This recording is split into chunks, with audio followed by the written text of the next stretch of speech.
welcome to episode 5 of Dunwoody's Hawk Talk. Today we are joined by head coach for Minnetonka High School esports, Tyler Strom. Thank you, Tyler, for joining Yeah, us. of course. Thanks for having me. Appreciate it. Yeah, totally. I'm excited. And you know that no bias over here, but I might or might not be a Minnetonka grad, so Sure. just Yeah, throwing that's that right. out That's there. right. I remember us talking about that at the MNVL state tournament last year. Yeah, yeah, I remember that. That was fun. It was a good tournament. I look forward to seeing your teams play again this year.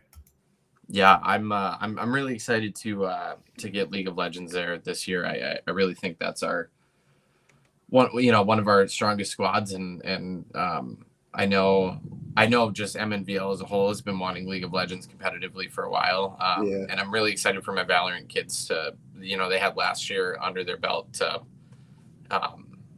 They kind of know what it's like, so I'm excited to see them in round 2 of it this year. So Very cool. Yeah, I love League. I mean, for reference, for anybody watching, the reason why they didn't have League of Legends for so long was due to Play Versus. There was another high school company that sort of pushed every other organization out of high school esports, and it kind of died there for a little bit. But yeah, thanks to MNVL's advocacy for it, high schools could do it again. yeah, So that's a big win. So yeah, let's that was huge. yeah, agreed. So let's start out. Who are you, and what role do you have at Minnetonka High School outside of esports, if Sure. any? So yeah, obviously, Tyler Strom, head coach of the esports team that we have here. My role outside of esports coach is I'm the admin for the counseling office here. So Okay. I work directly with all of our counselors, and then a very large portion, if not all, of our entire student body here, which is rather large at Minnetonka. So. Yeah, so that's what I do on the normal day to day. So how do you have time? Just kidding. You don't have to. The short answer is I don't, truthfully, but we make it work. I have a really strong group of guys. I wish I could say I have a strong group of students that was inclusive of, I really want a female representation within esports. Right now we have just guys. So if you hear me reference the guys, it's that's where it is. Because I'm hoping to get some better representation there. But I have just the students that we have in our esports team it makes my job way easier than it could be. Because it's passion. it's tough. So yeah, the same thing over here at Dunwoody, where we have all sorts of students volunteering to help out, just because it's something they're passionate about. Mm-hmm. So what made you want to take on the esports role at Minnetonka? So, 2011, I participated in esports myself in Call of Duty Black Ops, as well as COD 4 Pro Mod. So I had kind of a background of esports that way through being a player. And it was my second year here at Minnetonka. We were just coming out of the first year of COVID, and we were coming back to this hybrid model. And our activities director had I don't know who got in contact with him, but a little bird got in his ear, I guess, about having esports at Minnetonka, and I was one of the first people he thought of because I help run the RPG club here as well, so our D&D club, and he thought they were kind of in a similar wheelhouse. And when I was approached about it through kind of some circumstances, I was like, yeah, let's talk about it. Like, that's up my wheelhouse. I play video games all the time. I have a history in it. And so it was just kind of a no-brainer for me. I I try to get as involved with the student body as I can, while I have the energy to do so. And so it was really just a no-brainer for me. And I was able to, we had to come up with the entire program, essentially, like build it from the ground up. And, a lot of times when you come into coaching positions, that infrastructure is already there. And it was not that way for esports, but it was kind of cool to, do what we thought was the best that we could and tweak and adjust and get it to where it is now. And we're always adjusting. My first 2 years, there was two of us. There's two coaches. We were head coaches together. And so it was really great to have a partner to like bounce some ideas off of and stuff like that. And recently this year, he moved over to our speech team.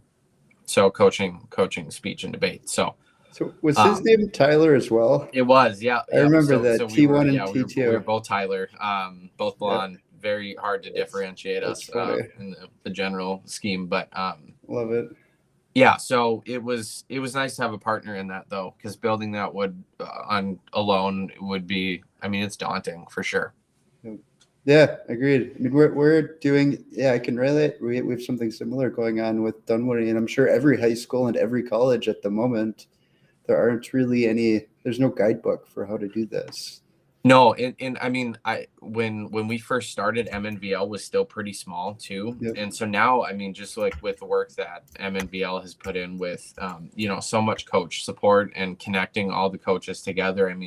New schools come in and ask, hey, does anybody have a proposal, or do you have, this or that? And you get 10 coaches with all of the resources that they've already built. And there's just a really good camaraderie and friendship there on helping other schools build and adapt to this, kind of what's new to some. It's not new to you or I, but to some, it's, and some people, I was very lucky that here at Minnetonka, I had an activities director that was just full support from day one. And I know some people don't have that. And so I'm very grateful for that. But those documents and that connection that Jake and MNVL has provided, especially for those new coaches, is huge. Yeah, I can believe it. Jake is a helpful guy. Mm-hmm. He's doing good. He's doing very good. Who's the activities director now, by the way? Over here is Ted Schultz. Oh, yeah, he was there when I was there. Sure. He's been there a while. So let's get into topic 1, club structure. So how many people are in your organization? So when you say that, do you mean like staff? You can count students and staff. Okay, I guess how many students, how many staff? Staff, just me. Okay. Sole coach this year. And then students, we've kind of become a little bit more selective on over the years. Our first year we were at about 80 kids. Okay. And that was, even for 2 coaches, that was a lot. There was a lot of scheduling. It was a lot of, practice. It was our entire lives, essentially. Like, we had no downtime. It was a lot. And through a couple different things happened. Activision made Call of Duty 18 plus. So that effectively eliminated 98% of our esports squad and eliminated our entire Call of Duty team and our subs. So we lost them. So we're down. I think this year this semester, we're at about 45 kids. And that's it's still a lot, but it is a lot. And there's been a kind of a paradigm shift in what's being played. Rocket League, when we first started, was our biggest game by far. And now it's my smallest game, and Valorant is my biggest game. Yep. Our first year, we didn't even have, when we first started, we didn't have enough to run Valorant. So it's just been a crazy shift. Yeah, that's cool. So you have Valorant, League, Rocket League, and a 4th game? And Smash Bros, yeah. Okay. Yeah, that's easy to come up with a team for. Yeah. You just need one. Yeah, Smash Bros is great. They, you just need, it runs solo and they can schedule whenever it works for them. And it's, I'll take as many Super Smash Bros. Kids as we can get because it's the easiest game that we have. So. Well, yeah, it's interesting because we do have players, but haven't formalized anything with it yet over here. We will, Sure. but we're starting out with 4 games for this inaugural season. 4 games feels to me in everything that we've done, it feels the most manageable. Yep. For sure. 5, even just adding one more, it becomes a little chaotic. Agreed. That's what we're doing 4.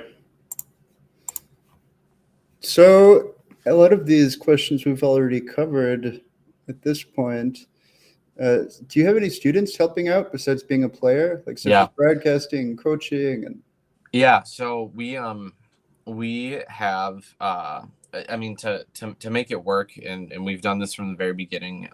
We have a captain on each team, which is pretty normal for a lot of esports, but our captains kind of they have a little bit more like elevated duties, a little bit more some like almost coaching type duties. Like a lot of them will schedule scrimmages or deal with reschedule requests or do a lot of that like scheduling stuff.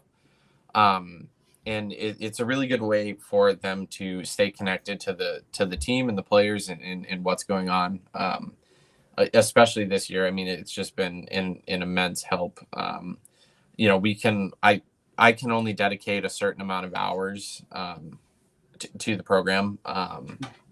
And so, I mean, just having that help and support from them has just been massive.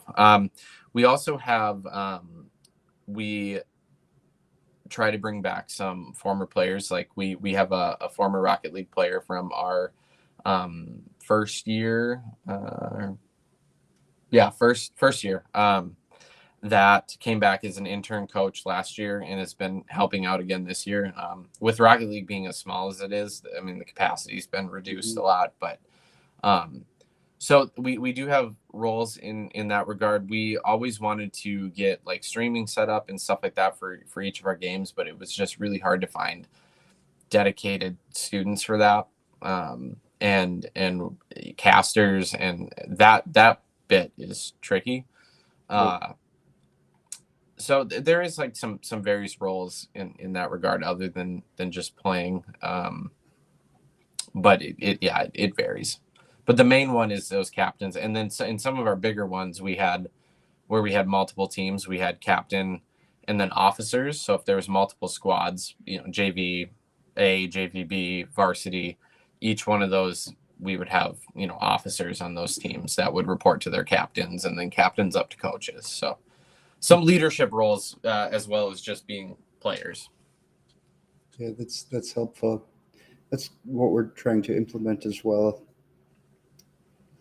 It's that passion. Like here I found we haven't had the issue of not having casters. In fact, that's one of the things we need to look at next post tryouts. Sure. What about social media? Do you have anybody running your social media accounts, or is that all you? Yeah, so we have our social media is ran by we have like a communications department. Okay. We did have a Twitter at one point, but it was the person that set it up kind of goofy. So I currently don't have the login for it or anything. And we always push our accomplishments or stuff like that through activities for our morning announcements. Some of the stuff we'll send out to the communications department and they'll share via the website and certain Instagram and Twitter and stuff like that. So it's kind of a team effort on how our socials work. Interesting.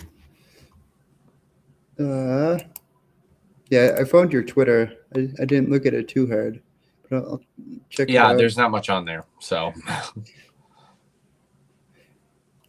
last question in club structure. What do practice schedules look like?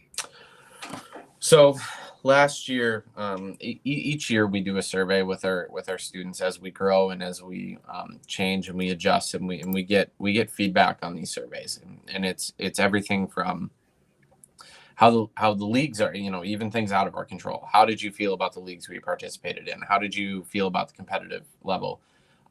We do them completely anonymously. And so, there's sections about, how did you feel coaching support? And one of the big things that we got after our first year was that they wanted a practice schedule.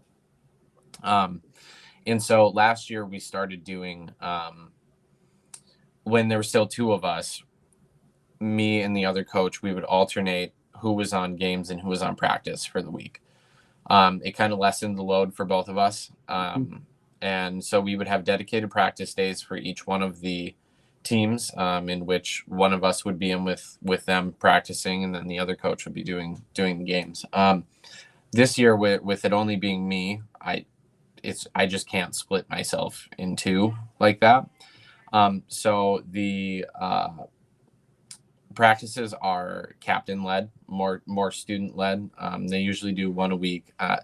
The thing that I find, and I have found through doing this, is that like I like the idea, and we collectively like the idea of practices, a scheduled set time. Most of our kids and most of our teams, they play throughout the week together anyways. Yep. Usually, on some squads, a lot of time together.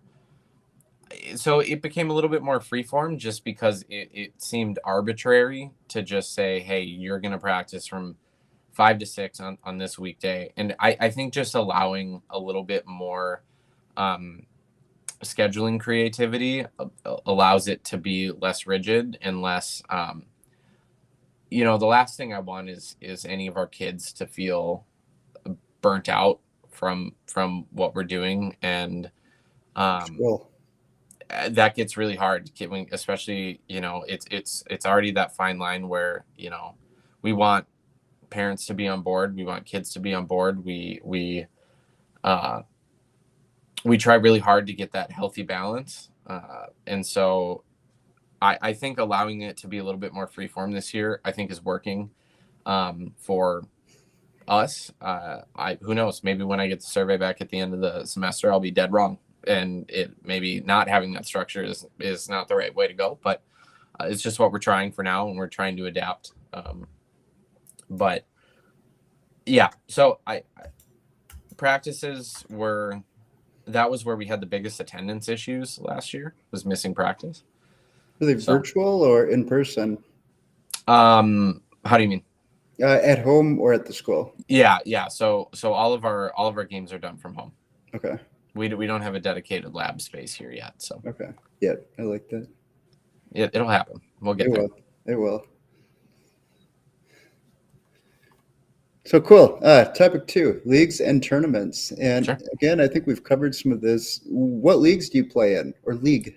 So one of our changes for this year was we went exclusively with MNVL. Okay. So historically in the past, we did play versus HSEL and MNVL. And we participated, most of our games participated in all the leagues except for League of Legends. That was exclusively through play versus. And after last year, we were done. Yeah. For just sugarcoating it. When they announced that MNVL would run the tournaments, we had no problem signing up to be exclusive with MNVL. HSEL was good to us, and I think they really defended the high school esports community when it came to other platforms. And so I will always love HSEL, but again, it got to the point where I just didn't feel like we needed to participate in multiple leagues. Now, that being said, come the spring, obviously Valorant is offered in the fall in MNVL, and the games change based on the season within MNVL. So maybe in the spring we'll do some HSCL depending on what what's running in MNVL. But we're trying to be as exclusive to MNVL as we can. Keep it more consistent with that varsity level competition that you see in traditional sports at most high schools. So yeah, they're pretty authentic over there. I could sit here for an hour to come up with a complaint about MNVL, and I'd still be sitting here at the end of that hour. So I have nothing but great things to say about them. Well, yeah, and it's funny. You're not the only person I've heard say that about Play Versus. In fact, I've never actually heard anything. I'm not gonna get into that, but every response I have about them is similar to what you gave me. Yeah, it's just they try to do too much, and it's the master of none. Yep. So do you scrimmage other schools outside of normal league play? Yeah. Yeah. When the opportunity arises, I don't think we seek it out as much as we used to. I think, I mean, it's all of these games have such robust ranking systems, and they have so much structure in place for competitive games that, like, when the opportunity presents itself, if a school reaches out and says, hey, do you want to scrimmage or anything like that, like, we're always open to that. When we first started, we really sought that out when we had the numbers to do so. Like, when we had 80 kids, it was almost easier to play and get something scheduled with a school that we knew.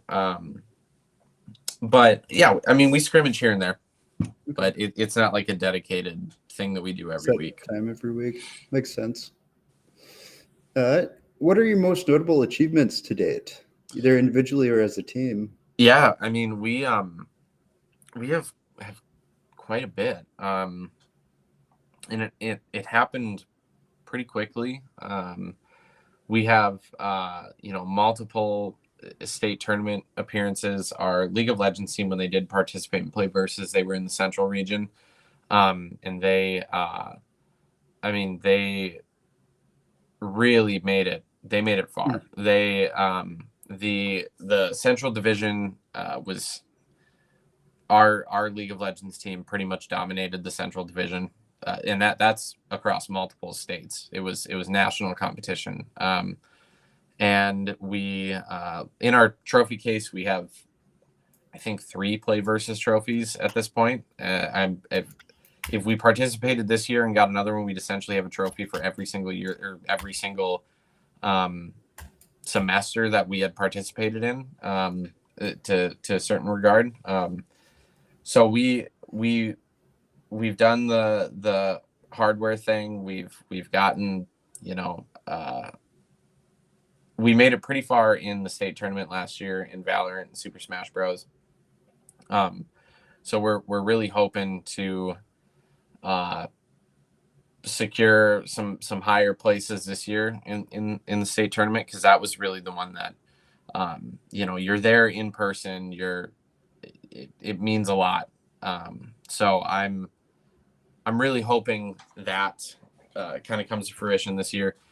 Just some other achievements that we've had outside of the games and the trophies and stuff like that is I think we've organically built a really good program that I think somebody could come in and take the program over, should I choose to go on to something else. And I have no fear that the program would dissolve or anything like that. Like, it really feels like feeling.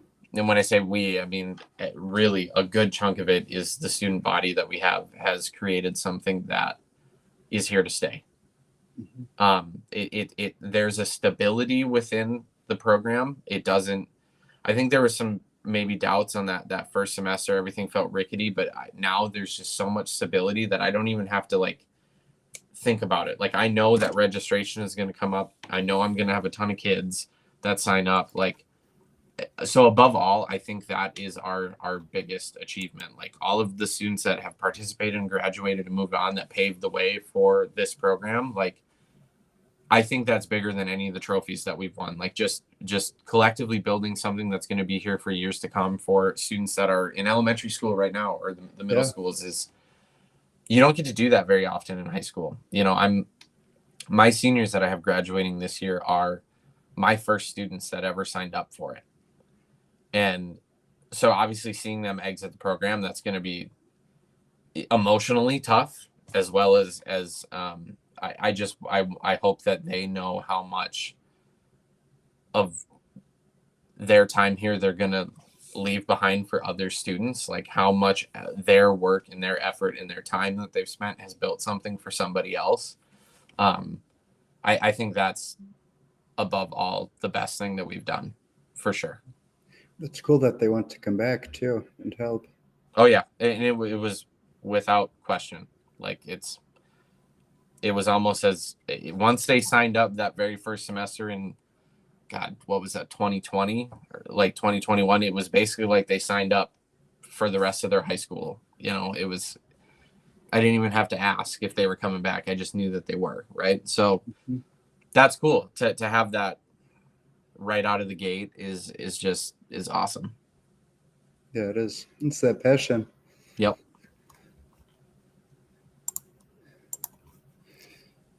Let's move on to topic 3, learning. Have you seen any benefits towards students' schooling or school life from being in your program? Yeah. Yeah. I mean, it's a resounding yes on all fronts. It's you have certain students where really the market that we knew that we were going to hit when this created was the student that doesn't participate in extracurriculars otherwise. If they do, maybe it's like a club, like a fandom club, or some maybe a cultural club that we have here or something like that. But we hit really we have the ability and the appeal to hit really non-traditional students that don't play baseball or football or anything like that. It's inclusive. So opening up a pathway for them to participate in what we consider a sanctioned athletic has been really cool. We've gotten feedback from students over the years that is like heartwarming, but in a bittersweet way. Sometimes there's students that have mentioned, hey, this is the first time where I've ever felt like I've belonged to something, and they're a junior in high school. It's like That's cool. it makes you feel super good, and it makes you super thankful for the opportunity in everything. And you just wish you could have done it sooner, right? You wish there was something that Yeah, I wish I could had have. been around when I was there. Yeah, right. Like, and same for me. Like, if you would have told me when I was doing the COD 4 Pro Mod stuff, or the original Black Ops, like that, I could play for my school, I would have told you you're crazy. Like, there's no way. Like, I'll never see that. And it just was so not in the process of thought back then. Yep. And so, I mean, it's resounding. It gives. I've had so many students that it gives them motivation to. We do have a certain threshold for GPA that you have to hit. It's we treat it as if it's a traditional sport, but so in almost all fronts. It's been a resounding success with students, giving them motivation for academics, and Yeah, to get their GPA up so they can be on the team. yeah, absolutely. And it provides, it's really cool for ninth graders. It gives them, it like just injects them into a community right away to build friends.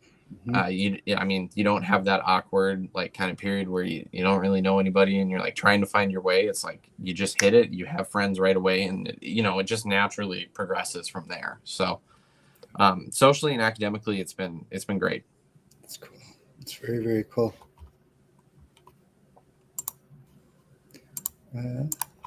Next topic. Let's go. Does Minnetonka have any plans to incorporate learning modules or classes around esports? So we have a couple of classes that are built around video games already. But I don't know if there's anything specific to esports. I think that curriculum idea could be great. And we do have a couple teachers here that would just absolutely excel at that curriculum. I'm sure. And so I hope so. And I think as some kind of newer faces get involved within education, I think we'll see that become more frequent. So I hope so. I really do. Cool. We try to, especially when some of our seniors start talking about, college and stuff like that, we try to, maybe talk to them about certain when they're juniors, I should say, sorry, not seniors, about classes that they could maybe take that they could apply to esports, but that aren't necessarily based in esports. But there's a lot of courses that are applicable to esports, regardless of if it has that name in the course catalog. Tons of STEM stuff. I mean, graphic For sure. design and broadcasting. I took an AV class at Minnetonka High School. Sure. And Yeah. That was probably one of my more memorable classes. Yeah. Right. Yeah. I remember exactly. I think we were using Pro Cuts or something like that. But the Apple Computer Lab. Yeah. That was fun. So, last question before we do a quick Q&A. Sure. What has been your biggest takeaway thus far since you started the program? Again, it's the, I kind of touched on it, but it's just the kind of, if you build it, they will come kind of situation.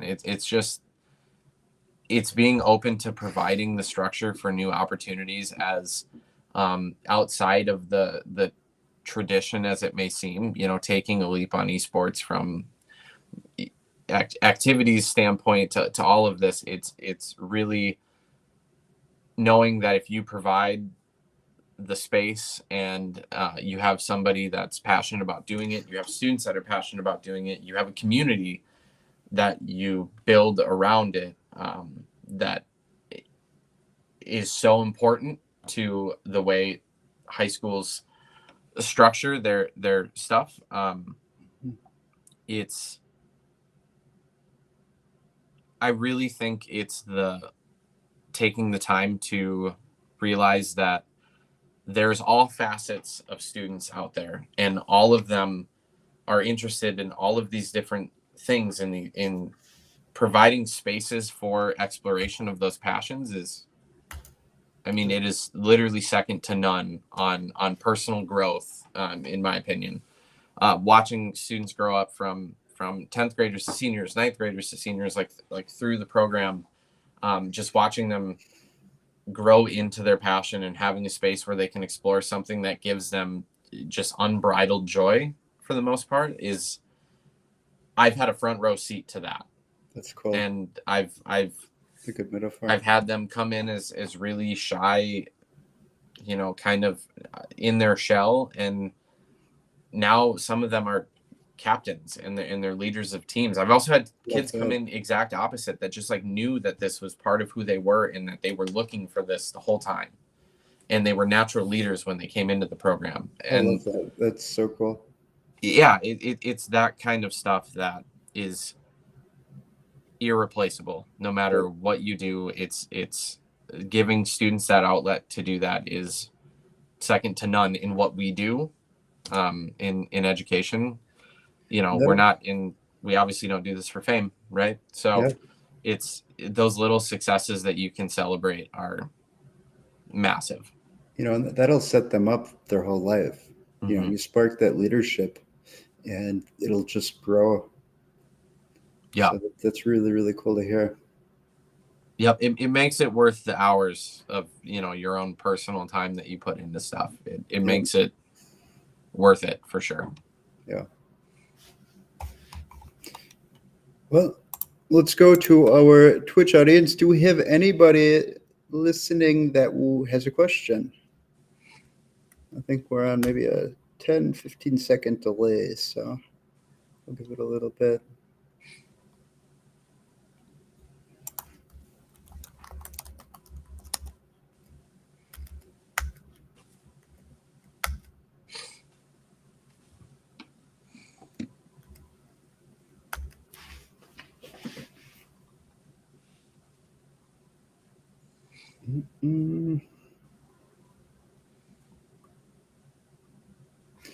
Does not look like we have any questions. Sure. But I think I think we'll be seeing more of you, especially as we continue our talks with MNVL to hopefully get some tournaments into our new arena over here. I'd Oh, love for to sure. Yeah, that would be yeah, awesome. that would be fun. Have you seen it yet? No, not yet. No. Let me give you a little sneak peek. Not a sneak peek, but so Oh, wow. That's awesome. yeah, we've put a lot of work into this. That's incredible. Yeah, that's going to be sweet. Yeah. Yeah, it's been fun. It's been fun over here. Well, Tyler, you have been great. This has been very fun, and I very much appreciate you doing this.